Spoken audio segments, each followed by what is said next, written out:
Oh, c'est quoi ça? C'est bon, t'as fini de tripoter la télécommande? Mais vous êtes qui? La BACPR, la Brigade audiovisuelle contre les programmes régressants. Autrement dit, on est des coachs de la télé. Et avec toi, il va y avoir du boulot. Bon, c'est vrai que je regarde quelques merdes, mais bon, pas autant que ça. On va voir ça. Alors, personne classée dans les cas critiques, avec seulement 17 heures de programme jugé cultivant cette année. C'est pas joli. J'ai donc un an pour essayer de sauver ton cas. Et tu devras régulièrement faire un rapport sur un film ou une série que tu viens de voir. Et si je le fais pas, ça se passe comment?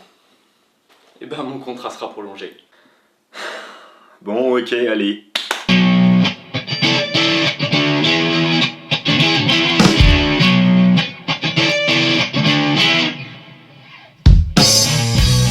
Bonjour à tous et bonjour à toutes et bienvenue dans ce premier épisode. Cette semaine, sur les conseils du coach, nous allons vous parler de State of Grace ou, dans sa version originale, Short and 12. Ce film a été réalisé par Destin Cretton et on y retrouve notamment Brie Larson et John Gallagher Jr. Bonne annonce. Nate, this is Grace. She's your new boss. Nice to meet you. I would lose a tie if I were you. Here we go.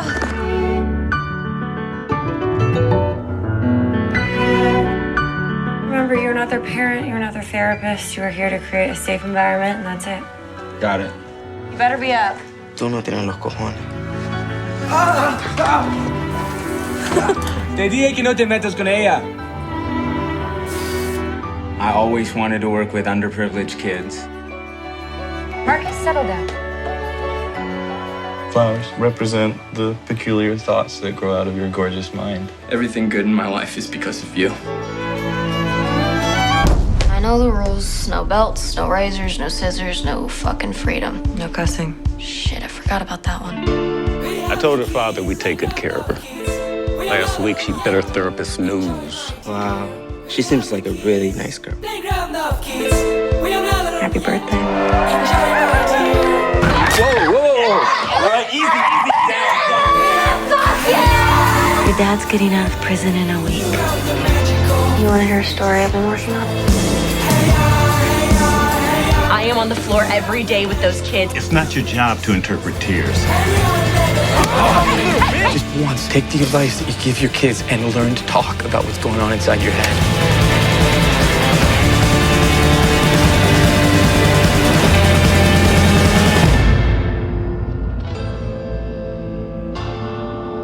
Grace, how's my cupcake?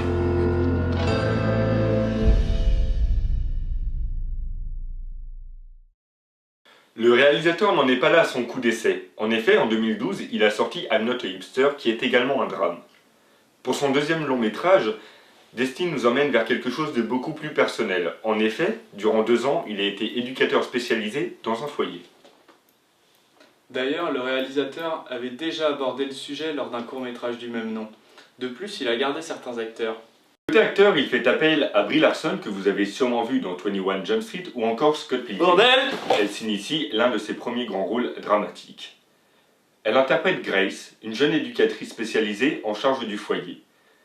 Son travail est pour elle un véritable exutoire. En effet, tout au long du film, nous allons découvrir ses doutes, ses failles et ses craintes qu'elle va combattre en s'investissant personnellement dans son travail auprès des jeunes. Lors d'une interview, Brie Larson décrit Grace comme une guérisseuse blessée. Elle va d'ailleurs se reconnaître dans Jaden, une nouvelle venue. La jeune fille affiche une maturité et une intelligence qui va tout de suite plaire à Grace. Et c'est sur ces deux personnages que le film va se centrer. Mason, interprété par John Gallagher Jr., aperçu dans l'excellente série Newsroom, joue un rôle aux antipodes de Grace. Il participe activement à l'intégration des nouveaux venus et joue le rôle de pilier dans les moments difficiles, que ce soit pour les enfants comme pour Grace, et avec comme arme l'humour. Nate est aussi un personnage important, malgré que ce soit un vrai mouflon.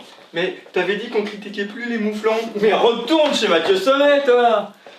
Il découvre donc, en même temps que le spectateur, ce monde à part. Maladroit et impuissant dans ses premières apparitions, il va rapidement comprendre la façon d'agir et ainsi trouver sa place dans l'équipe et auprès des jeunes. Donc, quelle scène t'ont le plus marqué? Alors moi évidemment je dirais que la scène marquante, ma scène marquante, c'est le rap de Marcus, qui est vraiment magnifique, poignant, j'ai même dû verser 2-3 larmes devant.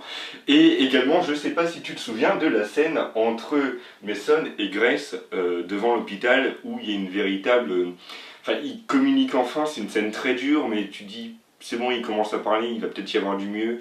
Enfin, c'est vraiment une de mes scènes aussi préférées. Et toi alors, le coach? J'ai beaucoup apprécié l'idée de cadeau de Marcus à l'égard de Jaden, et lorsque cette dernière s'enferme dans sa chambre. Ouais, c'est vrai que ce sont aussi des scènes très fortes, qu'on peut voir aussi un petit peu dans la bande-annonce. Et tout le film est comme ça, toutes les scènes sont justes, et c'est vraiment un magnifique film. En conclusion, un film très émouvant et avec un sujet bien cerné. Donc je pense qu'on peut que vous le recommander. Il n'est pas assez connu malgré le nombre de prix qu'il a remporté. Franchement, regardez-le, vous passerez un moment superbe et vous n'en ressortirez pas intact. Alors à bientôt pour un prochain rapport du coach. Salut. See my reflection, a different girl full of love and affection. Know who I am, I made myself a one back. Take my time, I find myself on third track.